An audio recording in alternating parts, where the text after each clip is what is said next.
She didn't blink when the gun touched her forehead. While everyone else hit the floor, she stood there calm, unreadable, and the Mafia boss in the corner booth stopped pretending to sip his whiskey. Then she moved, and in 3 seconds the robber was on the ground. And that's when Christopher Santiago decided she wasn't just a waitress, she was an opportunity. If this story pulled you in, go ahead and subscribe so you never miss what's ahead. I've got another unforgettable story coming tomorrow.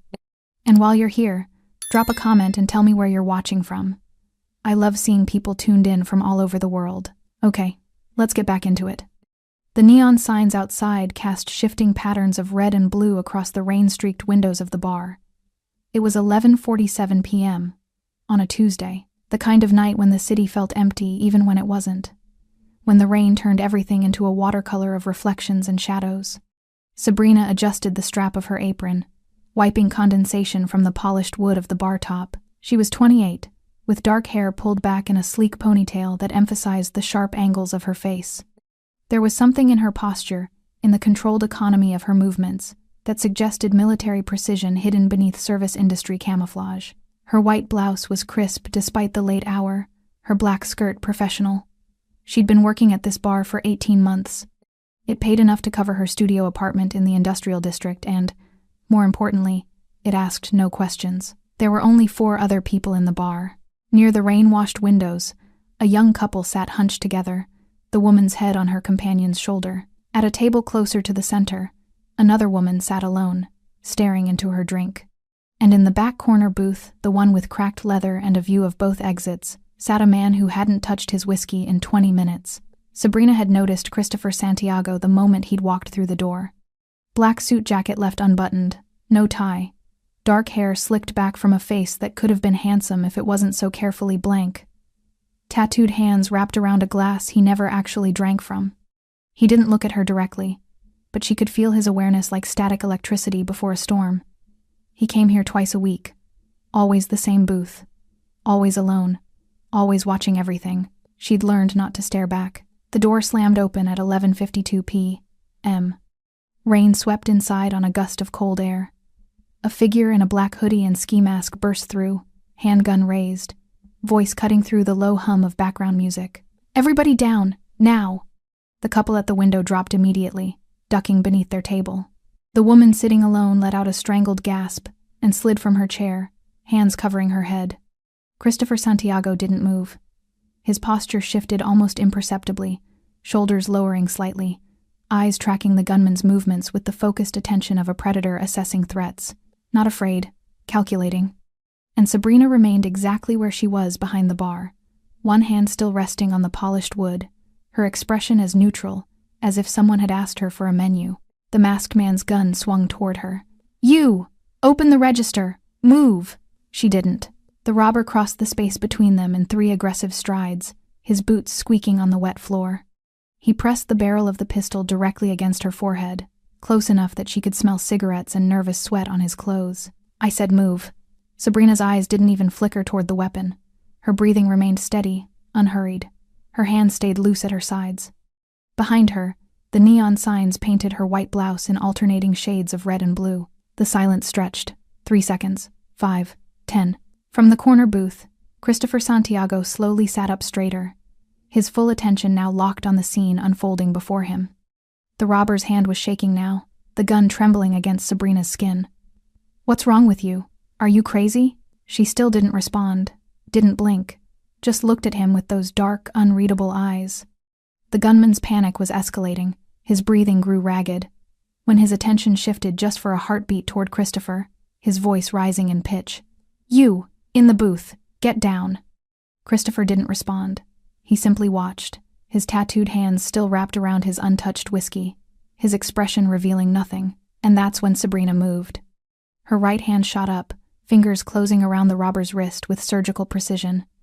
She twisted outward, using his own momentum against him as he instinctively tried to pull back. The gun jerked away from her face. In the same fluid motion, she stepped inside his reach, her left hand coming up to strike his elbow joint. His grip failed. The weapon clattered to the bar top. Before he could process what was happening, she had pivoted behind him, sweeping his legs. He hit the floor hard, the air exploding from his lungs. She stepped back immediately, her movements controlled and economical, and kicked the pistol across the floor where it skidded to a stop near the center of the room. The entire sequence had taken less than 3 seconds. The bar fell silent except for the robber's gasping breaths and the steady drumming of rain against glass. Christopher Santiago stood slowly, his considerable height unfolding from the booth. He walked toward the fallen weapon with measured steps, his expensive shoes clicking on the hardwood. He bent, picked up the gun with his tattooed hands, and ejected the magazine with practiced efficiency before setting it on a nearby table, well out of reach. Then he turned to look at Sabrina. She stood behind the bar, her ponytail slightly loosened, her white blouse still pristine. Her chest rose and fell with normal, controlled breaths, not the gasping panic of someone who'd just been held at gunpoint, not even the elevated breathing of someone who'd just been in a fight. Just calm, absolute calm. "Who are you?" Christopher asked quietly. Before she could answer, the robber scrambled to his feet and bolted for the door, stumbling into the rain-soaked night. Neither of them moved to stop him. The couple emerged from beneath their table. The woman who'd been sitting alone was already dialing 911 with shaking hands, but Christopher Santiago didn't look away from Sabrina Sales. And Sabrina, for the first time that night, allowed the faintest shadow of something not quite a smile, but an acknowledgement to touch the corner of her mouth. "Just a waitress," she said. Christopher's eyes narrowed slightly, because they both knew that was a lie. The police arrived 12 minutes later, their red and blue lights adding to the neon chaos already painting the rain-soaked windows. 2 uniformed officers took statements from the couple, who couldn't stop talking about how the waitress had just destroyed that guy. The woman who'd been drinking alone had already left, sliding out during the confusion, unwilling to be caught up in paperwork. Sabrina answered the officers' questions with the same calm precision she'd shown during the robbery itself. Yes, she'd felt threatened. No, she didn't know the assailant. Yes, she'd acted in self-defense. Her voice was steady, professional, almost bored. She gave them her information, declined the offer of a victim advocate, and assured them she was fine. Christopher Santiago had retreated to his booth during the police interview, but his eyes never left her. When the officers finally departed with promises to follow up, the couple gathered their things and hurried out into the night, leaving only the 2 of them in the bar. Sabrina returned to wiping down the counter, her movements resuming their earlier rhythm as if nothing had happened. "We're closed," she said without looking up. "I haven't finished my drink." Christopher's voice carried from the back booth, low and measured. "You haven't started it." A pause. Then, observant. She did look up then, meeting his gaze directly for the first time. In the shifting neon light, his face was all sharp angles and shadows, his dark eyes intelligent and dangerous. The tattoos on his hands extended up his forearms. She could see the edges of intricate designs disappearing beneath his rolled sleeves. "You should go," she said. Instead, he stood and walked to the bar, settling onto one of the stools directly across from her. Up close, she could see the details the distance had hidden: the small scar above his left eyebrow, the silver ring on his right hand, the way his suit jacket fit perfectly across his shoulders. This was a man who understood the power of presentation. He pushed his untouched whiskey across the polished wood toward her. "Drink with me. I'm working." "No, you're avoiding." His eyes studied her face with unsettling focus. "Where did you learn to move like that?" Sabrina set down her rag and crossed her arms. She knew who Christopher Santiago was. Everyone in this part of the city did. You didn't run legitimate businesses and carry yourself like a loaded weapon. You didn't command that kind of silent authority without a reputation preceding you. "Self-defense classes," she said flatly. "That wasn't self-defense." He leaned forward slightly. "That was tactical disarmament, military technique, and you assessed threat angles before he even finished coming through the door. I watched you position yourself." She held his gaze, neither confirming nor denying. "Your father," Christopher continued, his voice dropping lower. "Was he military?" The question landed like a physical blow, though her expression didn't change. But Christopher saw it anyway, the microscopic tightening around her eyes, the half-second delay before she responded. "What do you want, Mr. Santiago?" So she knew his name. "Interesting." "To understand what I just witnessed," he said simply. "Because women who work as waitresses in waterfront bars don't usually have the training to disarm armed assailants without breaking a sweat." Sabrina reached for the whiskey he'd pushed toward her. She took a small sip, feeling the burn, using the moment to decide how much truth to give him. When she set the glass down, her decision was made. "My father was a military officer. Later, he trained security forces. I grew up learning firearms, tactical awareness, hand-to-hand combat. Her voice remained steady, matter of fact. He believed everyone should know how to protect themselves, especially his daughter. Past tense, Christopher noted. Was. He died 4 years ago. No emotion in her voice, but something flickered behind her eyes. Heart attack. And you left that life. I left that life, she confirmed. I wanted something different, something quiet. Christopher glanced around the bar, the worn booths, the flickering neon, the lingering smell of spilled beer and rain-soaked clothing. This is quiet? This is invisible, she corrected. Nobody looks at a waitress. Nobody asks questions. Nobody expects anything except service and a smile. But the skills never leave you. No, she met his eyes again. They don't. They sat in silence for a moment. The only sounds the rain against the windows and the hum of the beer coolers behind the bar. Christopher Santiago was studying her the way someone might study a complex equation, trying to understand how all the pieces fit together. That robbery wasn't random, he said finally. Sabrina's expression didn't change, but her attention sharpened. What do you mean? I mean, this bar sits on neutral ground. 3 blocks from my territory, 2 blocks from the Russians, 4 blocks from the Irish. Nobody touches neutral ground without a reason. He turned the whiskey glass in slow circles on the polished wood. Someone wanted to see how this place would respond, how I would respond. You think it was a test? I know it was. His voice carried absolute certainty. Someone is probing my territory. Small hits, supply route interceptions, missing shipments. This was another probe, see if I'd intervene, see if I'd expose my presence here. Sabrina processed this information with the analytical mind her father had trained. You come here because it's neutral, a place to think without being watched by your own people. Smart, Christopher acknowledged. But now someone knows I frequent this location. They'll try again. Different approach, but they'll try. That's not my problem. It became your problem the moment you disarmed that man. Christopher leaned back on the stool, his posture relaxed but his eyes intense. Because whoever sent him will have heard what happened by now, and they'll wonder the same thing I did. Who are you, really? The weight of his words settled between them.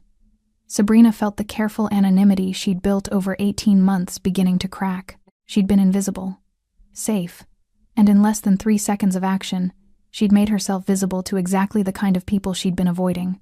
I need someone who sees what others miss, Christopher said quietly. Someone who can analyze patterns, identify threats, someone with tactical training and the discipline not to panic under pressure. I'm not for hire. Everyone's for hire. It's just a matter of price. Sabrina shook her head, pushing the whiskey glass back toward him. I left that world, Mr. Santiago. I'm not going back. Christopher stood, smoothing his suit jacket. He pulled out a business card, plain black, with only a phone number embossed in silver, and placed it on the bar between them. You were never out of it, he said softly. You just stopped looking. He walked toward the door, his footsteps echoing in the empty bar. At the threshold he paused, rain misting through the open doorway. The skills your father gave you, they're not a burden, Miss Sales. They're a gift. Hiding them doesn't make you safer. It just makes you a target who can't fight back. Then he was gone, disappearing into the rain-soaked night. Sabrina stood alone in the bar, staring at the black card on the polished wood. Outside, the neon signs flickered and hummed. Inside, everything had changed. She didn't pick up the card, but she didn't throw it away either. 3 days passed before Sabrina saw Christopher Santiago again. 3 days during which she tried to convince herself that the robbery had been random, that his theories about territory probes and strategic tests were paranoia born from a life spent looking over his shoulder. 3 days of serving coffee and clearing tables and pretending that black business card wasn't burning a hole in her apartment drawer. But on Friday night, when she arrived for her shift at the bar, she knew immediately that something was wrong. The owner, Tommy Restrepo, a 60-year-old former boxer with cauliflower ears and hands like catcher's mitts, was standing behind the bar with his arms crossed, his usually jovial face tight with tension. We got a problem, he said without preamble. Sabrina set down her bag. What kind of problem? The kind where 3 of my suppliers called today to say they can't deliver anymore. No explanation. Just sorry, Tommy, can't help you. He rubbed a hand across his weathered face. And this morning, I found my delivery entrance blocked. Someone dumped construction debris in the alley. City says they didn't authorize any work. Sabrina felt something cold settle in her stomach. When did this start? Wednesday, day after the robbery. Tommy looked at her with something between concern and accusation. You think it's connected? She thought about Christopher Santiago's words. Someone is probing my territory. Thought about how the bar sat on neutral ground, how her intervention might have marked this place as more than it appeared. I don't know, she lied. But she did know. And when Christopher Santiago walked through the door at exactly 11:30 p.m., she wasn't surprised. He didn't go to his usual booth. Instead, he approached the bar directly, his expression more serious than she'd seen it. He waited until Tommy had moved to the other end to serve another customer before speaking. How many incidents? He asked quietly. You knew this would happen. I suspected. How many? Sabrina kept her voice low. Suppliers backing out. Delivery access blocked. Tommy's worried. Christopher's jaw tightened almost imperceptibly. It's starting. They're applying pressure to neutral locations, testing boundaries. He glanced around the bar, noting the handful of customers, the escape routes, the sight lines. They're trying to force people to choose sides, eliminate safe spaces. Who is they? That's what I'm trying to figure out. He leaned forward, his tattooed hands flat on the bar. I've lost 3 shipments in the past month. High-value cargo. The routes were secure, but somehow they knew exact timings, exact locations. Someone inside my organization is feeding information out. Sabrina processed this, her analytical mind automatically sorting through variables. You think it's one of your people? I know it is. I just don't know who. His dark eyes met hers with an intensity that made her want to look away, but she didn't. This isn't random gang violence. This is strategic, coordinated. Someone with military or tactical training is running the operation. The irony wasn't lost on her. He was describing someone like her father, someone who understood how to dismantle an organization from within, how to find weaknesses and exploit them with surgical precision. Why are you telling me this? She asked. Because I'm offering you a job. I already have a job. Pouring drinks for drunks who don't tip? Christopher's voice carried no judgment, only statement of fact. You're wasting your training, your intelligence, your potential. My potential for what? To become another soldier in a war I don't believe in? Sabrina's voice remained controlled, but there was steel beneath it. I've seen where that life leads. I've buried the people who lived it. Your father? My father believed in service, in protecting people who couldn't protect themselves. She straightened, putting physical distance between them. What you do isn't service. It's survival at other people's expense. Christopher was quiet for a moment, and something complicated moved across his features, not anger, but something closer to recognition. You think I don't know that? You think I chose this life because I wanted it? Everyone has choices. Not everyone. He pulled out his phone, tapped the screen several times, then turned it toward her.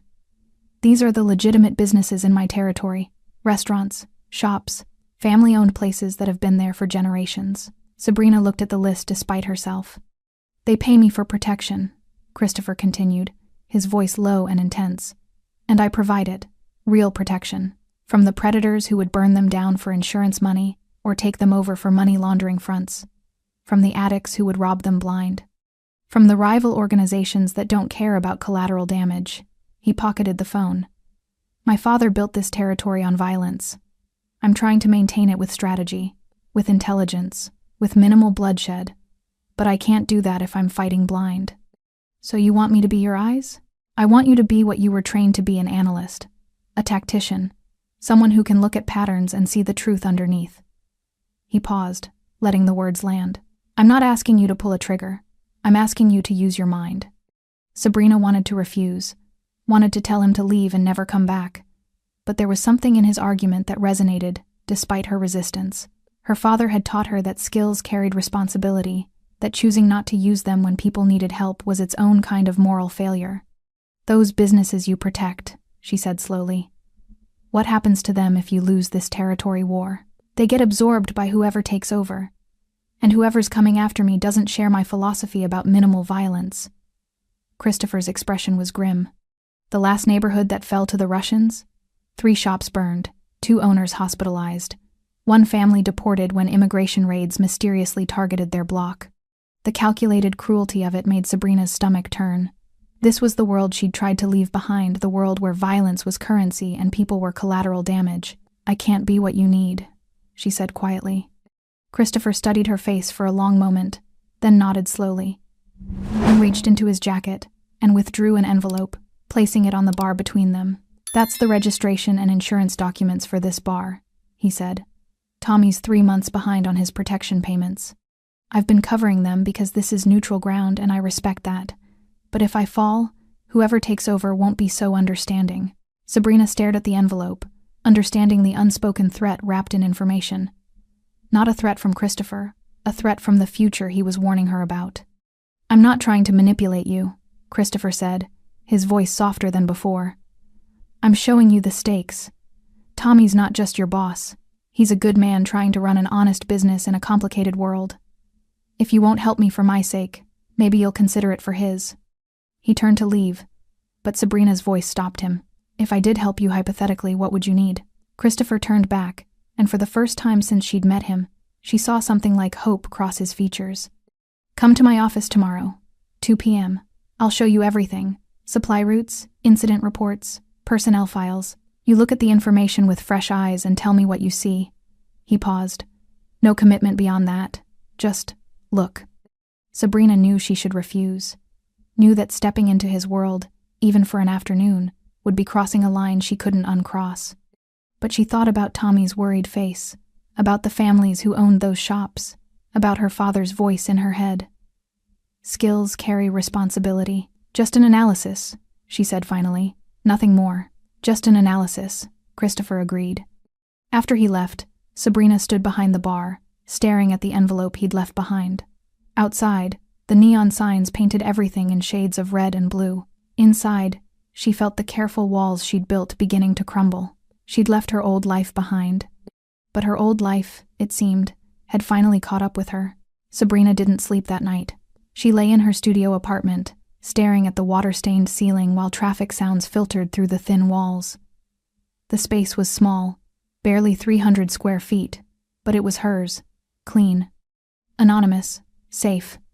A Murphy bed that folded into the wall, a kitchenette with 2 burners, a bathroom where the shower leaked if you turned the pressure too high. It wasn't much, but it had been enough. Until now. She kept thinking about Christopher Santiago's words, about Tommy's face when he'd talked about losing his suppliers, about that envelope with the protection payment records inside it. Most of all, she kept thinking about her father.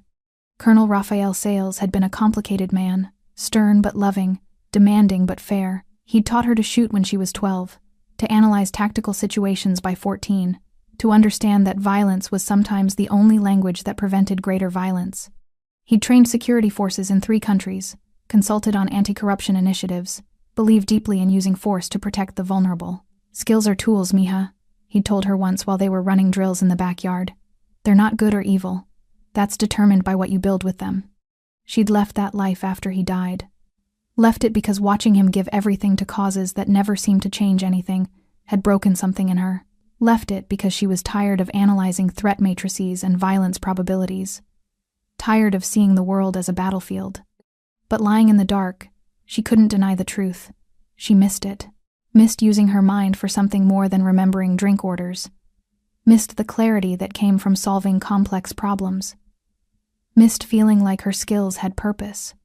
At 6 a.m., she gave up on sleep and made coffee.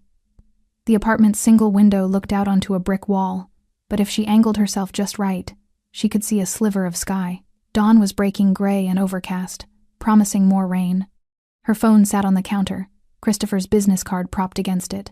Just an analysis, she'd promised. One afternoon looking at his files, applying her training to his problem, then walking away. She could do that much, couldn't she?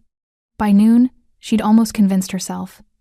She showered, dressed in dark jeans, and a simple black sweater, not trying to impress, just trying to look professional. She was pulling her hair back into its usual ponytail when her phone buzzed. Unknown number. She almost didn't answer. But something made her thumb the accept button. Hello? Miss Sales? A woman's voice, professional and slightly strained. This is Carol Hendricks, from Memorial Hospital Billing Department. I'm calling about your mother's account. The words hit like cold water. Sabrina sat down heavily on the edge of her bed. I've been making payments, she said, keeping her voice steady. Yes, and we appreciate that. But the balance has reached $47,000, and we've been instructed to inform you that without a substantial payment or a new payment plan, we'll need to transfer the account to collections. Sabrina closed her eyes. Her mother, Maria Sales, had suffered a stroke 8 months ago. The first one had been manageable. The second one, 3 months later, had been devastating. She was in a long-term care facility now, caught in that cruel space between needing constant medical attention and not quite qualifying for full coverage. "How much do you need?" Sabrina asked. "We'd need at least $10,000 to prevent collection action, and that would be just to establish good faith for a new payment plan." $10,000. Sabrina had maybe $1,200 in her savings account. Her tips at the bar covered her rent and groceries with almost nothing left over. She'd been trying to save, but it was like bailing out a sinking ship with a teaspoon. I'll figure something out," Sabrina said. "I'm sorry," Carol said, and she actually sounded like she meant it. "I know these situations are difficult. You have 30 days before we process the transfer. I'll note your file that we spoke." After she hung up, Sabrina sat motionless for a long time. Through the thin walls, she could hear her neighbor's television, the upstairs couple arguing, someone's dog barking, the sounds of other people's lives continuing, while hers felt like it was collapsing. She thought about her mother, once vibrant and fierce, now trapped in a body that barely responded. Thought about the last time she'd visited, how her mother's eyes had tracked her face but couldn't form words. The doctors said there might be some recovery. Might be. With time and therapy and medication and all the things that cost money, Sabrina didn't have. The knock on her door came at 1:30 p.m. Sabrina looked through the peephole, her hand automatically going to the knife block on the counter before she recognized the delivery uniform. FedEx. She opened the door to a young man with a tablet, who had her sign for a large envelope marked for signature required. She closed the door and stared at the package. No return address, but she knew who it was from even before she opened it.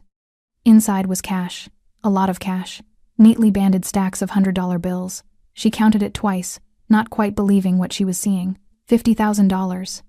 Beneath the money was a single sheet of paper with a printed breakdown her mother's medical bills, listed by date and facility.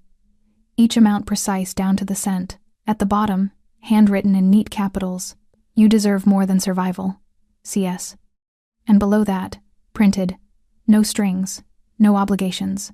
Just a gift from someone who understands what it's like to watch the people you love suffer because you don't have enough power to help them. The 2 p.m. offer stands if you want it. If not, the money is still yours." Sabrina's hands were shaking.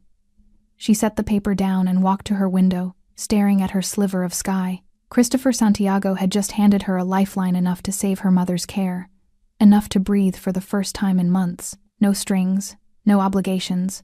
But they both knew that wasn't true. Money like this always came with strings, even if they weren't immediately visible.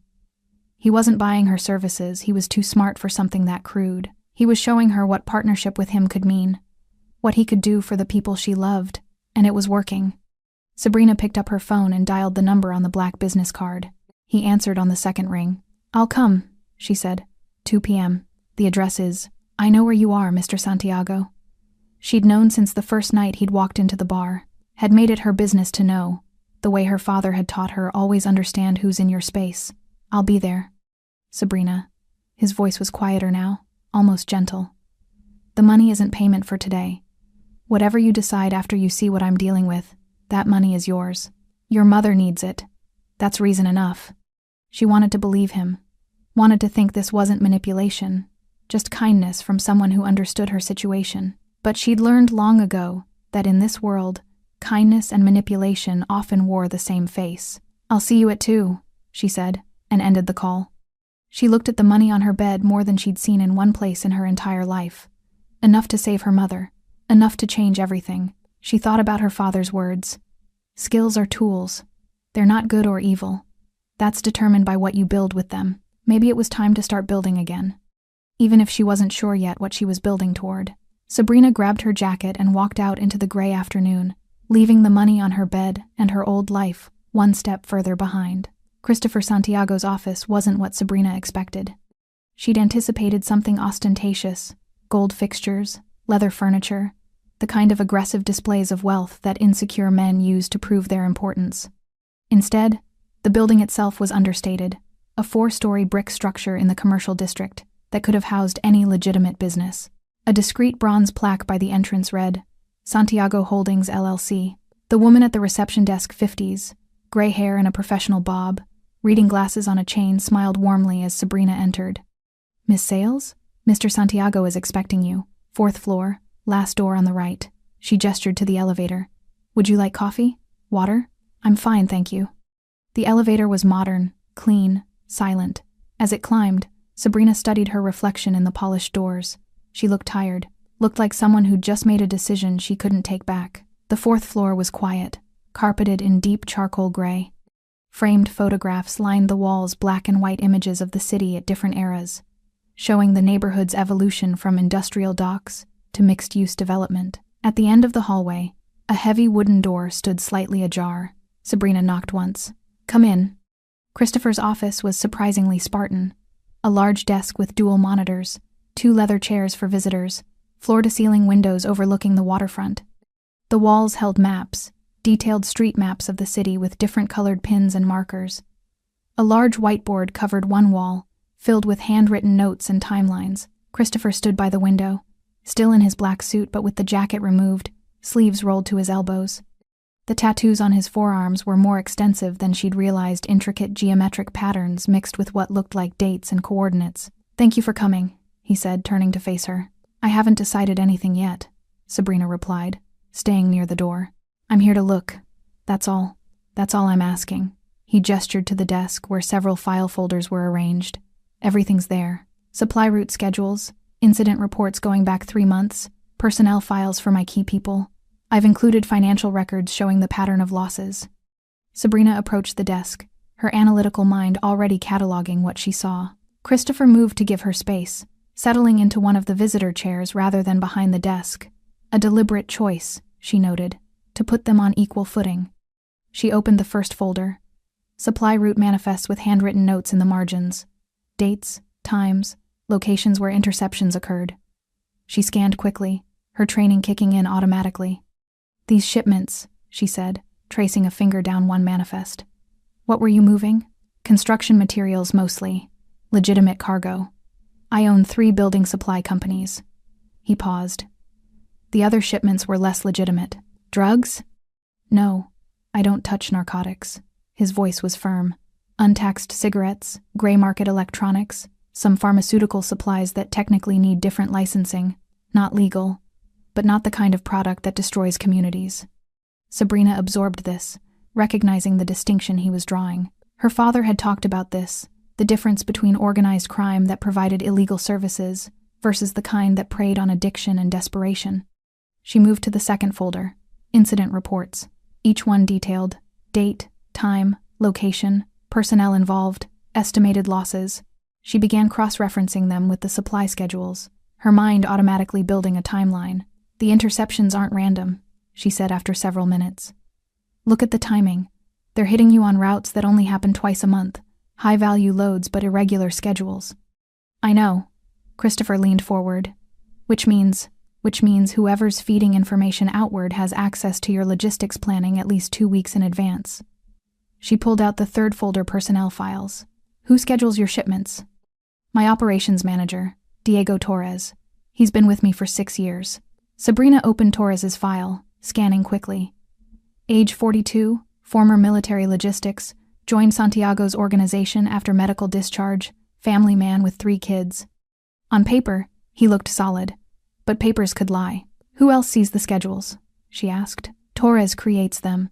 My second-in-command approves them, and the drivers receive them 48 hours before departure. Your second-in-command, who is that? Christopher stood and walked to the whiteboard, tapping a name at the top of an organizational chart. Julian Vega. Grew up with me in this neighborhood. We built this operation together after my father died. Sabrina studied the whiteboard, seeing the hierarchy Christopher had created. It was more structured than she'd expected. Clear chains of command, separation of duties, the kind of organizational discipline that suggested military influence. Your father ran things differently, she observed. It wasn't a question. My father believed in fear and loyalty. I believe in efficiency and mutual benefit. Christopher's voice carried complicated emotions. He left me an empire built on blood. I'm trying to transform it into something sustainable, something that doesn't require constant violence to maintain. Sabrina returned to the incident reports, laying them out in chronological order.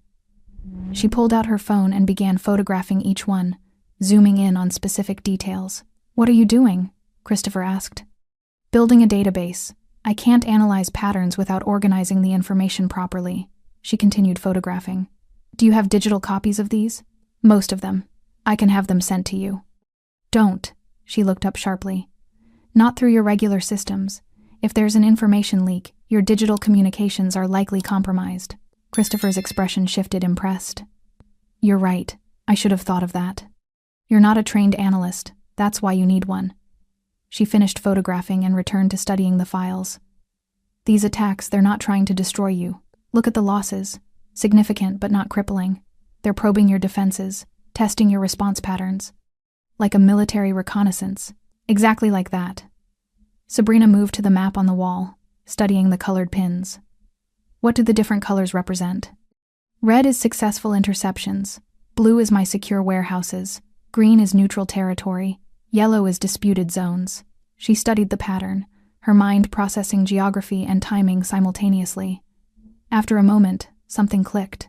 "There," she said, pointing to a cluster of red pins. "These 3 incidents, they all happened within a 6-block radius, but on different routes that shouldn't have intersected." "Why?" Christopher came to stand beside her, close enough that she could smell his cologne, subtle, expensive. He studied the map intently. "Those routes were alternates," he said slowly. "Backup plans in case the primary routes were compromised. Which means whoever's leaking information doesn't just know your plans, they know your contingencies, your backup protocols." She turned to face him. "That's not someone stealing documents, Mr. Santiago. That's someone who thinks like you, who understands your strategic decision-making." The implications settled between them. Christopher's jaw tightened. "Julian," he said quietly. "He's the only one who knows my full thinking, the only one I discuss strategy with, your best friend, since we were 12 years old." Sabrina saw the pain in his eyes, the betrayal cutting deeper than any business loss. She recognized it because she'd felt it before, when people her father trusted had turned their backs after he died. "I need to see more," she said. "Communication logs, financial records for your key personnel, surveillance footage from the interception sites if you have it. You're staying?" She met his gaze. "I'm analyzing. That's what you paid for. I didn't pay for anything. You gave me $50,000. I gave you a gift. This," he gestured at the files spread across his desk. "This is separate. If you help me, it's because you choose to, not because you owe me." Sabrina wanted to believe that, but she'd learned that debt came in many forms, and obligation didn't always announce itself. "I'll need a secure location to work, somewhere not connected to your regular operations." Christopher nodded slowly. "There's an apartment 2 blocks from here. Top floor. It's clean, never been used for business. I can have it ready in an hour. And I'll need access to Julian Vega's movements over the past 3 months, discreetly." "Done." Sabrina looked back at the map, at the pattern of attacks forming a noose around Christopher's territory. Someone with tactical training was dismantling his organization piece by piece, and she was the only one who could see it happening. Her father's voice echoed in her mind. "Skills carry responsibility." 1 week, she said. "Give me 1 week with full access to your information. I'll tell you who's betraying you and how to stop them." Christopher extended his hand. 1 week. She shook it, feeling the calluses on his palm, the strength in his grip. She'd just entered the lion's den, and she had no idea if she'd walk back out. 5 days. That's how long it took Sabrina to piece together the truth. 5 days of working from the secure apartment. Christopher had provided a minimalist space with hardwood floors, a single desk facing windows that overlooked the harbor, and absolutely nothing personal to suggest anyone had ever lived there. 5 days of cross-referencing incident reports with personnel movements, analyzing financial transactions, building timeline after timeline until the pattern became undeniable. Julian Vega wasn't the traitor. He was too obvious, too perfectly positioned. Every piece of evidence that pointed to him was just slightly too convenient timestamps that aligned too neatly. Financial transfers that left clear trails. Communication records that practically screamed guilt. Someone wanted Christopher to suspect his oldest friend. The real traitor was Diego Torres, the operations manager. But he wasn't working alone. Sabrina had found the proof buried in metadata from surveillance footage. Torres consistently arriving at the office 15 minutes before he claimed to. Just long enough to access schedules before official timestamps recorded his presence. She'd traced his phone's GPS data through social media posts from his family, discovered patterns that placed him in locations he shouldn't have been, and she'd found the offshore accounts, carefully hidden but not carefully enough. But Torres was just the leak. Someone else was running the operation. Now, on the 5th night, Sabrina sat across from Christopher in his office, while rain hammered the windows.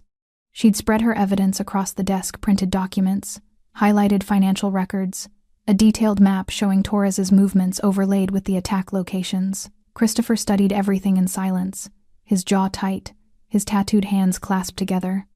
"Diego," he said finally. "I trusted him with my family's contact information, with my mother's medical schedule." "I'm sorry," Sabrina said, and meant it. "Who's he working for?" "I don't know yet. The money flows through 3 shell companies before it disappears, but whoever's paying him has resources. Professional resources."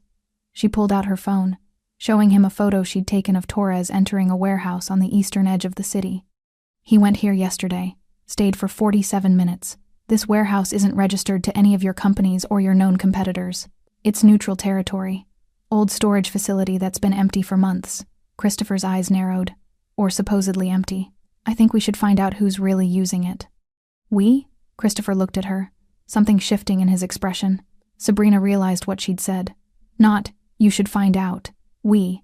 She'd crossed another line without meaning to, from analyst to participant. "I've come this far," she said quietly.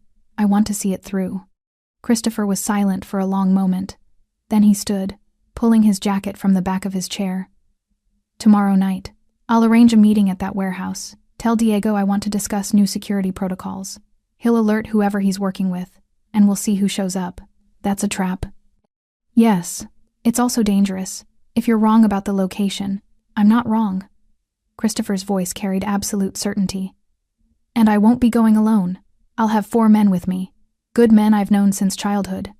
Sabrina felt uneasy ripple through her. "If Torres suspects you know, he'll warn them. They could set their own trap. Let them try." Christopher's expression was hard now, the dangerous man beneath the strategic thinker showing through. "I'm done playing defense. Time to draw them out." The warehouse loomed against the night sky like a tombstone. 4 stories of corrugated metal and broken windows, surrounded by a chain-link fence that had been cut open in 3 places.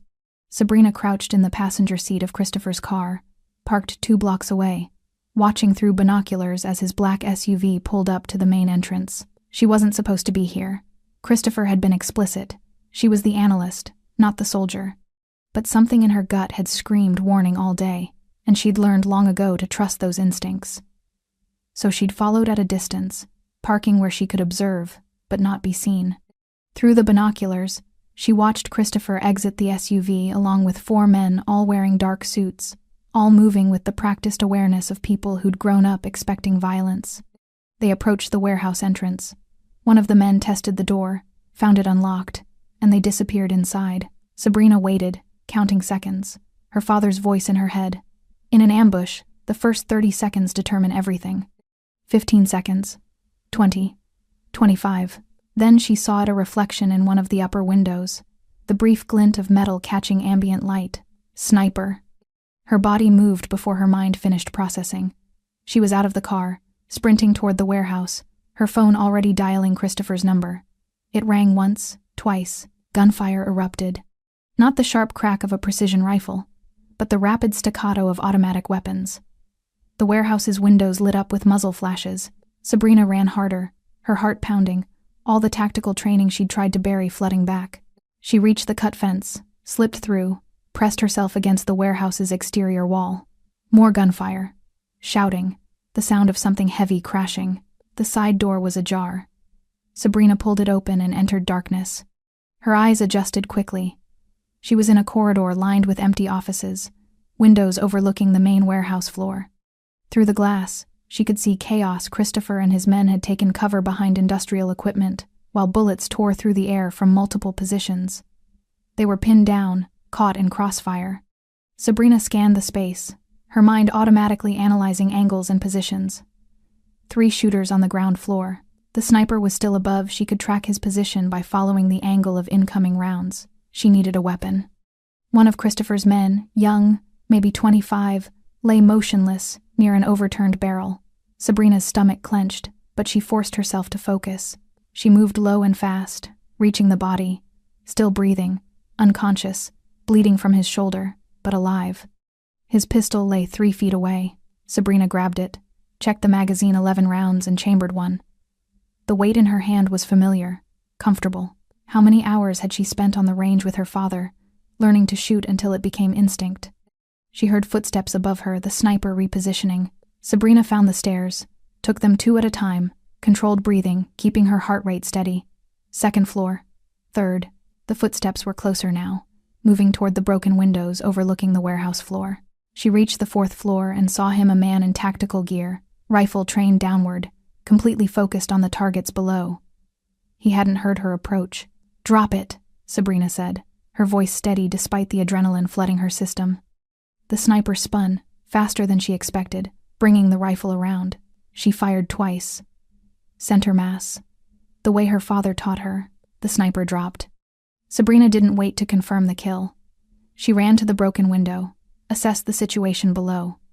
Christopher was behind a concrete pillar, bleeding from his upper arm. 2 of his men were providing covering fire while the 3rd dragged the unconscious one toward an exit. The 3 ground-level shooters were advancing, sensing victory. Sabrina picked up the fallen rifle, checked the scope, and made her choice. She'd told herself she'd left this life behind, that she'd never use these skills again. But watching Christopher, the man who'd given her the means to save her mother, who'd trusted her with his vulnerabilities about to be executed, changed everything. She sighted through the scope, exhaled slowly, squeezed the trigger. The first shooter went down, the other 2 scattered, looking for the new threat. Sabrina sighted again, fired. The 2nd shooter fell. The 3rd one ran, abandoning the ambush, disappearing through a far door. Silence fell over the warehouse, broken only by the sound of rain on metal. Sabrina lowered the rifle, her hands steady, her mind clear. She'd crossed the final line. There was no going back now. She descended the stairs and walked onto the warehouse floor. Christopher was struggling to his feet, his left arm pressed against his side where blood seeped through his white shirt. He saw her approaching with the rifle and stopped moving, his expression unreadable. "You weren't supposed to be here," he said. "I know. You saved my life. I know." They stared at each other across the debris-strewn floor, sirens beginning to wail in the distance. Sabrina felt the weight of what she'd just done settling onto her shoulders, not guilt exactly, but the knowledge that she'd become someone different than she'd been an hour ago. Christopher crossed the space between them, ignoring his wound, and looked at her with something she'd never seen in his eyes before. "Who are you?" he asked for the 2nd time since they'd met. This time, Sabrina had an answer. "Someone who doesn't run anymore," she said. The safe house was in a neighborhood Sabrina didn't recognize, narrow streets, lined with brick row houses, far from Christopher's usual territory. He'd given terse directions to his remaining men, sent the wounded to a private doctor he trusted, and dismissed everyone except her. Now they were alone.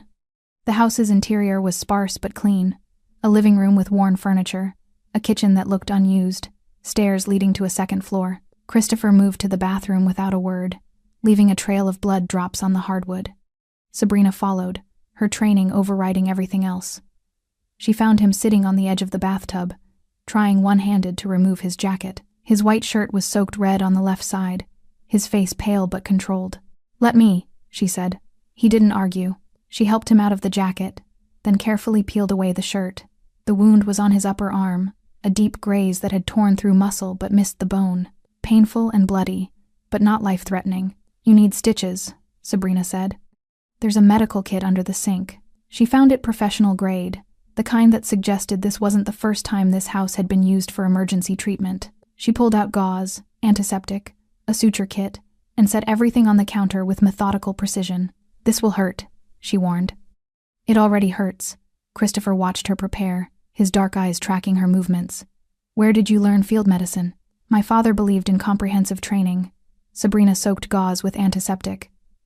"If you can't get to a hospital, you need to keep yourself alive until you can." She began cleaning the wound. Christopher's jaw tightened, but he didn't make a sound. His tolerance for pain was remarkable or practiced. "You didn't hesitate," he said after a moment. "In the warehouse, you took that shot without hesitation."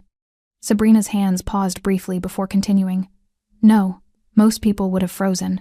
Even trained people. Taking a life isn't. I know what it is. Her voice was sharper than she intended. She forced herself to breathe, to focus on the task. I know exactly what it is. Silence settled between them, broken only by the sound of rain against the windows and Christopher's controlled breathing as she worked. Your father, he said quietly. He wasn't just military, was he? He consulted on anti-terrorism operations, trained counterinsurgency forces in 3 countries. Sabrina threaded the needle with steady hands. He taught me that hesitation gets people killed. When you make the decision to act, you commit completely, and you made that decision tonight. Yes, she met his eyes. For you. Something shifted in Christopher's expression, surprise maybe, or something deeper that he quickly concealed. Why? It was a good question. Sabrina had been asking herself the same thing since she'd pulled the trigger. Why risk everything for a man she barely knew? Why cross the line she'd sworn never to cross again? Because you were right, she said, focusing on placing the first stitch. About me never being out of this world. About my skills carrying responsibility. And because, she paused, choosing her words carefully. Because you gave me the means to save my mother without asking for anything in return. That matters. So this was debt repayment. No, another stitch. This was choice. Christopher was quiet while she worked, but she could feel his attention on her like physical weight. She finished the suture's 8 neat stitches that would leave a scar but would heal clean, and began bandaging the wound. I had them wrong, Christopher said suddenly. I thought Julian was the traitor because the evidence pointed to him so clearly, but you saw what I couldn't. You were too close. Betrayal by your best friend made emotional sense, so you accepted evidence that confirmed your fear. Sabrina secured the bandage with medical tape. That's why you needed outside eyes. I need more than that. Christopher caught her wrist gently as she finished, stopping her from pulling away. His hand was warm despite the blood loss, his grip careful but firm. Tonight proved that. You didn't just analyze the threat, you eliminated it. You think tactically under pressure. You don't panic. What are you asking? Stay. Not as a consultant, as a partner. His dark eyes were intense, sincere. Help me rebuild what's been compromised. Use your training to restructure my security, my operations.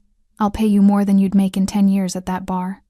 Sabrina looked down at his hand on her wrist, at the tattoos that disappeared under the bandage she'd just applied, at the blood still staining his skin.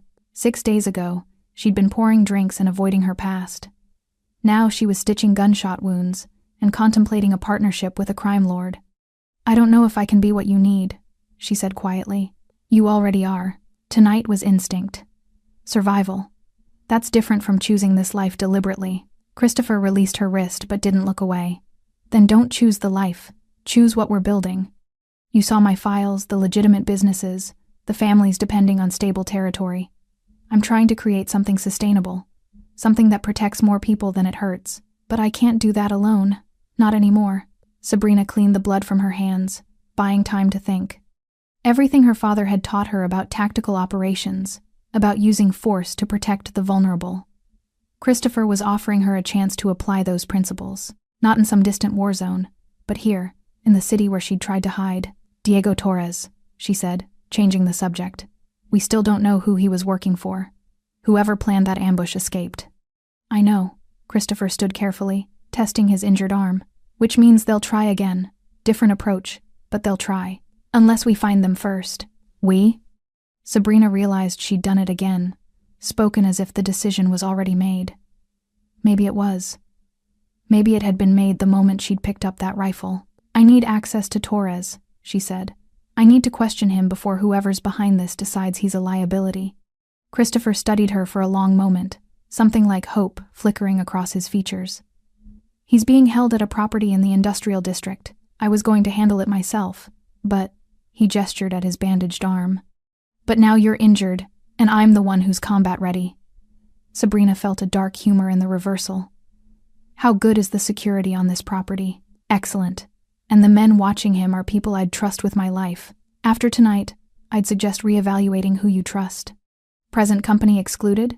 Sabrina met his eyes. I killed for you tonight, Mr. Santiago. That's not something I do casually.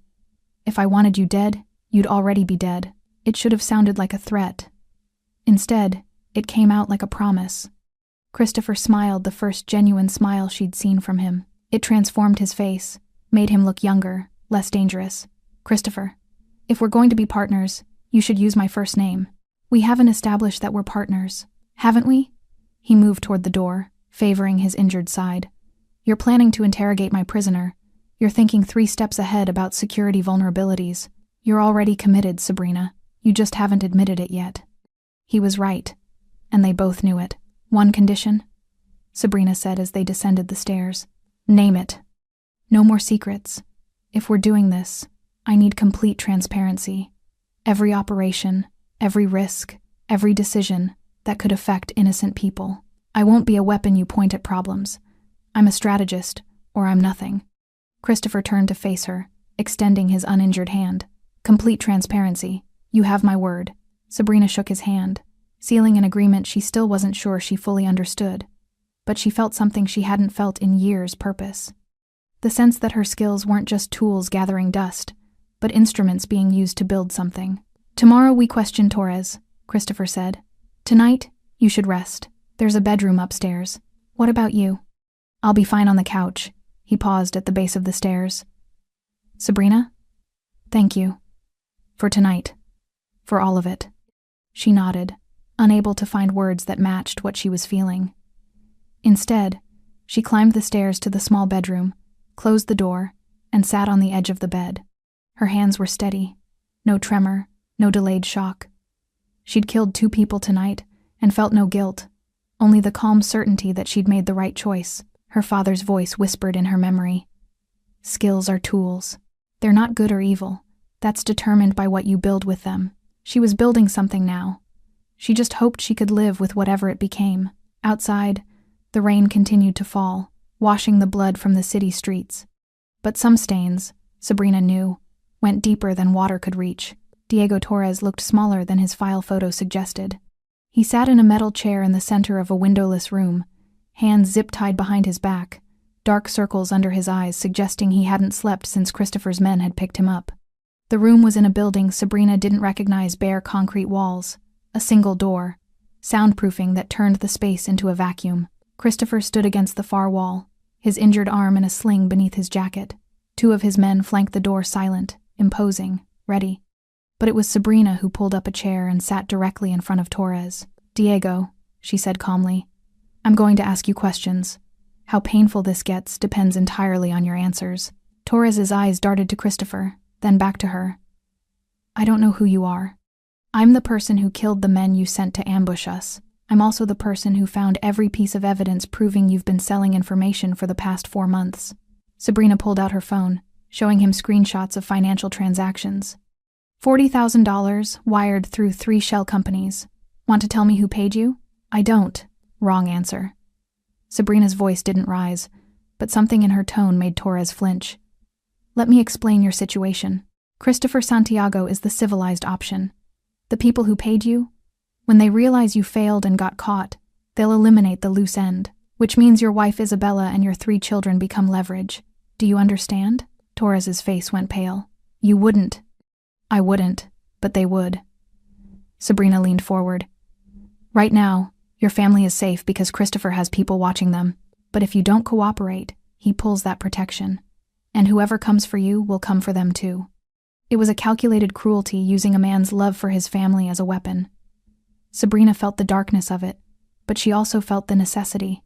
Time was running out. His name is Konstantin Petrov, Torres said, his voice breaking. He approached me 6 months ago, said he was expanding operations, wanted intelligence on Santiago's movements. Offered money I couldn't refuse. Christopher pushed off the wall. Petrov, Russian mob. He said it was just business intelligence. I didn't know they'd, Torres's words caught. I didn't know they'd try to kill you. But you kept feeding them information after the first attack, Sabrina said. After you knew what they were using it for. Torres looked at the floor. They said if I stopped, my family would pay. I was trapped. Sabrina exchanged a glance with Christopher. It was plausible the Russians were known for coercion tactics. But it didn't matter. Torres had made his choice, and people had died because of it. Where can we find Petrov? Christopher asked. He moves around, different locations. but he has a standing meeting every Friday at the Starlight Club on the east side. Private room in the back. Christopher checked his watch. Today's Friday. Sabrina stood, her mind already working through tactical options. The Starlight Club was Russian territory. Walking in there would be suicide without overwhelming force. How many men does he keep with him? She asked Torres. 4 or 5. Ex-military types. Armed. Security at the club? 2 at the front, 1 at the back entrance. Cameras throughout. Christopher moved closer to Torres, his expression hard. You're going to call Petrov. Tell him you have urgent information that Santiago is planning something big tonight, and you have the details.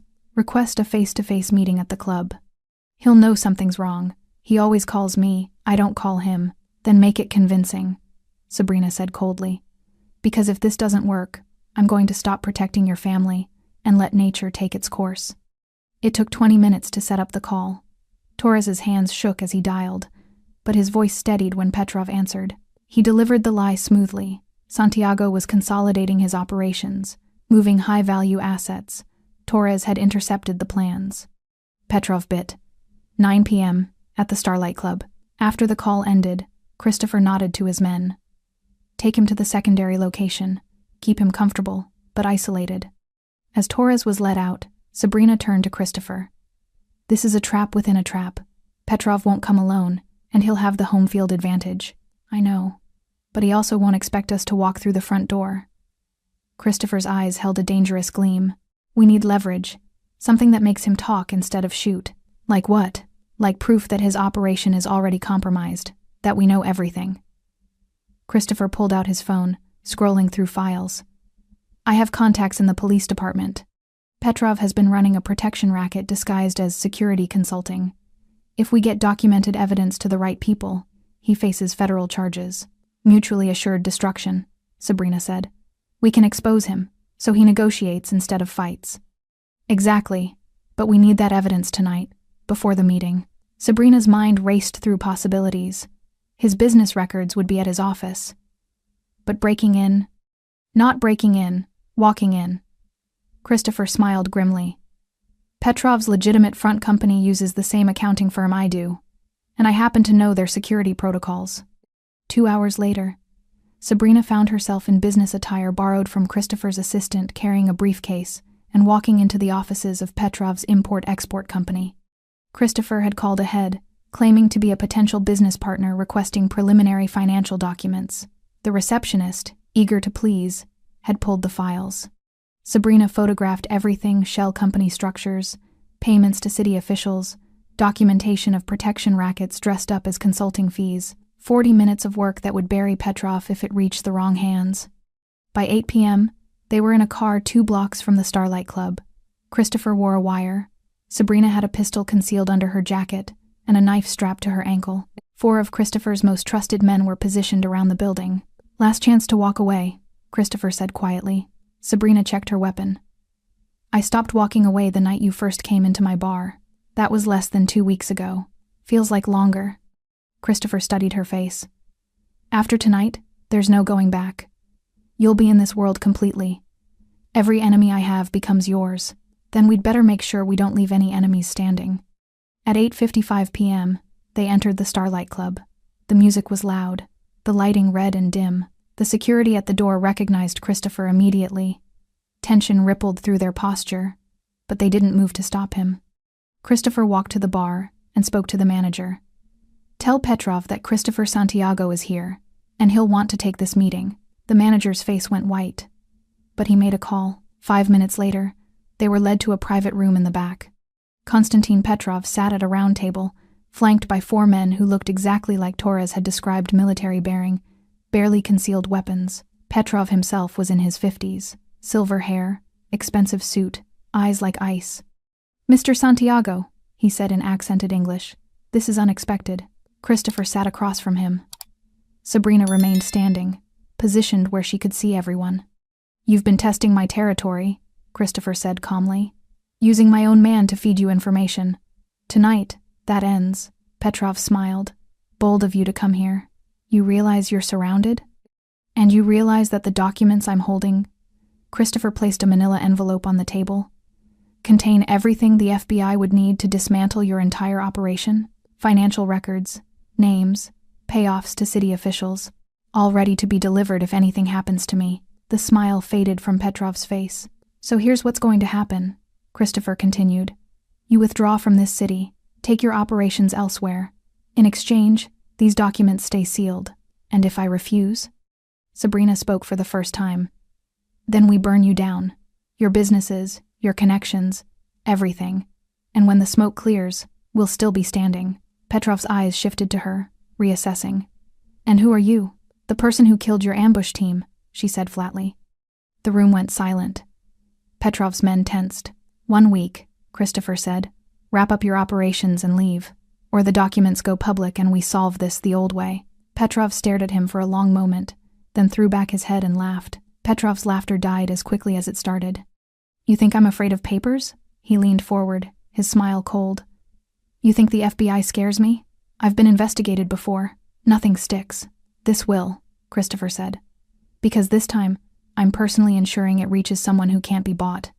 Threats, Petrov waved dismissively. You come into my territory and make threats. Perhaps you've forgotten where you are. His men shifted, hands moving toward concealed weapons. Sabrina's body coiled, ready.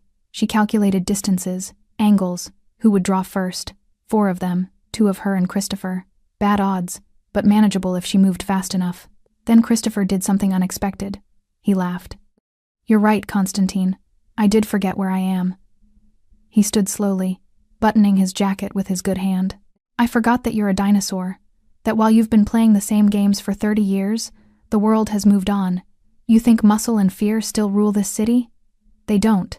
Information does, strategy does, and right now, I have both.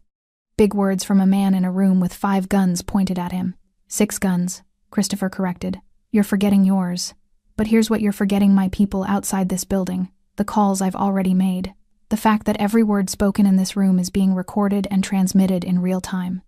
Petrov's expression flickered just for a moment, but enough. You're bluffing. Am I?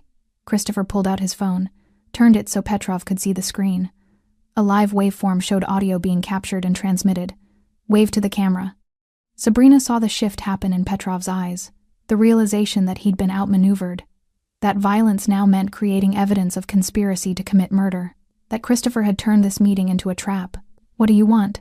Petrov asked, his voice flat. I already told you. Withdraw from this city. 1 week.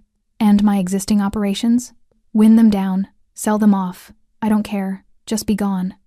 Petrov was silent for a long moment, his mind clearly working through options. Finally, he nodded slowly. 3 weeks. I need time to relocate assets. 2 weeks, and you pull your protection off Diego Torres's family. They're under my watch now. Agreed. Petrov stood, straightening his suit. But understand this, Santiago, you've made an enemy today. Maybe not in this city, but elsewhere. Men like me have long memories. So do I, Christopher said quietly.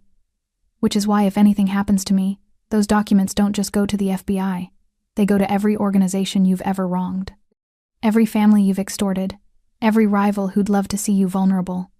Mutually assured destruction works both ways. Petrov's jaw tightened, but he extended his hand. 2 weeks. Then this city is yours. Christopher shook it. Pleasure doing business.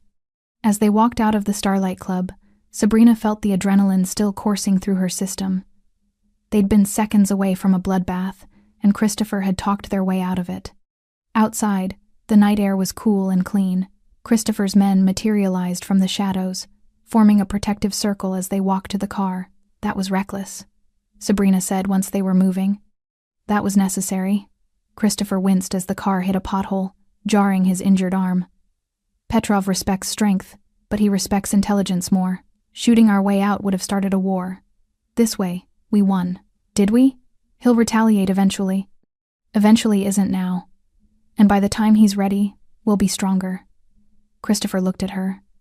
Because we'll have had time to rebuild, to fix the vulnerabilities he exploited. Sabrina understood what he was really saying. They'd bought time. Time to restructure his organization with her help. Time to implement the security protocols and strategic thinking that would make future attacks harder. I need to see your entire operation, she said. Every warehouse, every business, every person in a position of authority. I need to understand the full scope before I can protect it. You'll have complete access, starting tomorrow. And Julian Vega? Christopher's expression clouded. What about him? You owe him an apology. He was loyal, and you suspected him because someone planted evidence. That damages trust. I know. Christopher's voice was heavy with regret. I'll talk to him. Explain everything. He'll understand. Will he? Christopher didn't answer. They drove in silence for several minutes before Christopher spoke again. Tonight, when Petrov's men reached for their weapons, you were ready to fight. I saw it in your stance. Of course I was ready. You would have died protecting me. Sabrina looked out the window at the city lights blurring past. Yes. Why? We barely know each other. It was a fair question. Sabrina had been asking herself the same thing. Why had she committed so completely to a man she'd known for less than 2 weeks? Why did protecting him feel less like obligation and more like instinct? Because you're trying to be better than what you inherited, she said finally. Because you gave my mother a chance to live without asking for anything in return.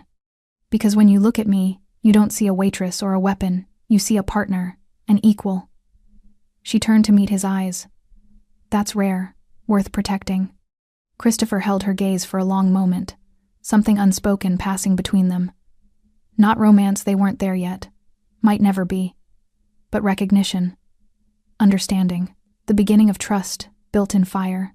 I'm glad you stayed, he said quietly. So am I. The car pulled up to the safe house. As they exited, Christopher's phone buzzed. He checked it, his expression hardening. What is it? Sabrina asked. Julian. He wants to meet. Says it's urgent. When? Now. Sabrina felt unease prickle her spine. That's convenient timing. Right after we dealt with Petrov. You think it's connected? I think we should be careful. She checked her weapon. Where does he want to meet? The original bar, where this all started. Sabrina nodded slowly. Full circle. Then let's finish this. The bar looked different at midnight. Emptier, quieter. The neon signs casting their familiar glow across rain-slicked windows. Sabrina walked in first. Christopher 3 steps behind, both of them alert. Julian Vega sat in the back booth, Christopher's usual spot. He was younger than Sabrina expected, maybe 30, with the kind of face that smiled easily, but wasn't smiling now. When he saw Christopher, he stood. Surprised you came, Julian said. You said it was urgent. Christopher stayed near the door. What do you want? To understand why you suspected me, why you had someone, his eyes shifted to Sabrina, investigating me like a criminal. Julian. 12 years, Christopher.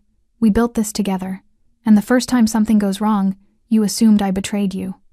Pain edged Julian's voice. Do you know what that feels like? Christopher moved closer, his expression tight with guilt. I was wrong.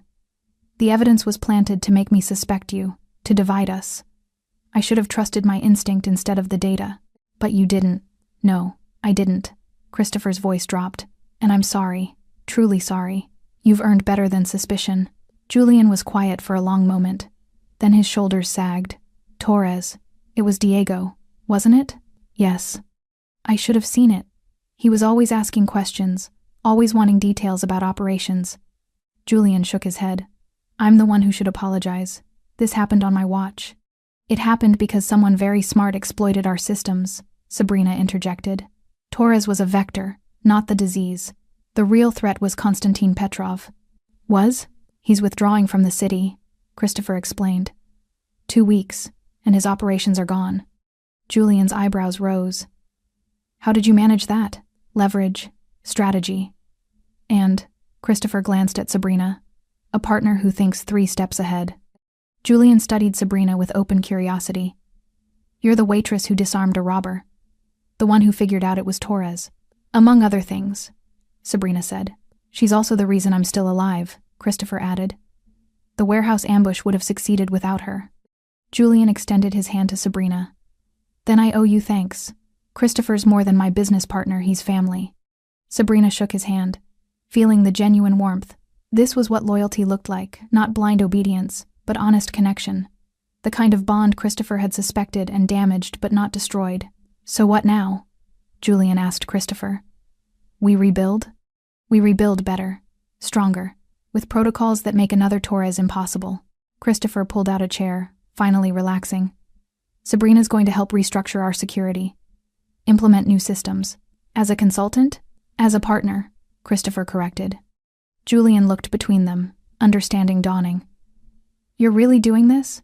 Leaving the bar life? Sabrina sat down across from him. I already left it, the moment I picked up that rifle. They talked for an hour about restructuring, about territory, about the careful balance Christopher was trying to maintain between protection and predation. Julian was smart, strategic, adding perspectives Sabrina hadn't considered. She understood why Christopher trusted him, why their friendship had survived even suspicion. Finally, Julian stood to leave. Welcome to the family, Sabrina. For what it's worth, I think you're exactly what we needed. After he left, Sabrina and Christopher sat in comfortable silence. The bar was closed now, just the two of them, and the neon lights painting everything in shades of red and blue. It started here, Christopher said. You, standing calm while a gun was in your face. Me, realizing you were something extraordinary. I was terrified, Sabrina admitted. You didn't show it. My father taught me that fear is information, not instruction. You feel it, process it, then act anyway. Smart man, he was. Sabrina looked at the spot where she'd disarmed the robber. Was it really only 2 weeks ago? He would have liked you, I think. He believed in using power responsibly, in protecting people who couldn't protect themselves. Is that what you think I'm doing? I think you're trying. That's enough. Christopher stood, testing his injured arm. The pain medication was wearing off. She could tell. You should go home, get some rest. Tomorrow starts the real work. What about you? I'll sleep here, in the booth where I first saw you refuse to break. He smiled slightly. Seems fitting. Sabrina gathered her jacket, but paused at the door. Christopher? Earlier, when Petrov's men reached for their weapons, you didn't flinch. You were ready to die, rather than show fear. So were you. I know. That's what scares me. How quickly I became someone who'd kill to protect what I'm building here. With you. Having second thoughts? Sabrina looked back at him, this complicated man trying to transform violence into something resembling peace. Trying to be better than his inheritance. She thought about her mother, safe in her care facility because of his gift. About Tommy's bar, protected because Christopher valued neutral ground. About all the small businesses paying for protection that was real, not predatory. No, she said. Not second thoughts, just understanding what I've become. And what's that? Someone who doesn't run from who she is anymore. She smiled slightly. Someone who doesn't blink. Christopher raised his glass in a silent toast. Sabrina nodded and walked out into the rain. The city looked different now, not safer exactly, but clearer. She understood its rhythms, its threats, its opportunities. She'd stopped hiding from her training and started using it to build something that mattered. Her phone buzzed. A text from the hospital. Your mother's care has been fully funded for the next year. All services approved. Thank you for your prompt payment. Sabrina stood in the rain, letting it wash over her, feeling the weight of choices made and accepted. She'd killed to protect what she was building. She'd partnered with a criminal to create something better than pure criminality. She'd become the person her father trained her to be, not a soldier, but a protector. The most dangerous person in the room wasn't the one holding the weapon. It was the one who understood fear and refused to show it. Sabrina Sales understood that now, and she would never blink again. Thanks for sticking with this story until the very end. You're the reason these stories feel alive. If you're ready for another powerful journey, just tap the next video on your screen. And before you go, leave a quick comment and rate this story from 1 to 10. I'm excited to read your thoughts and connect with you in the comments.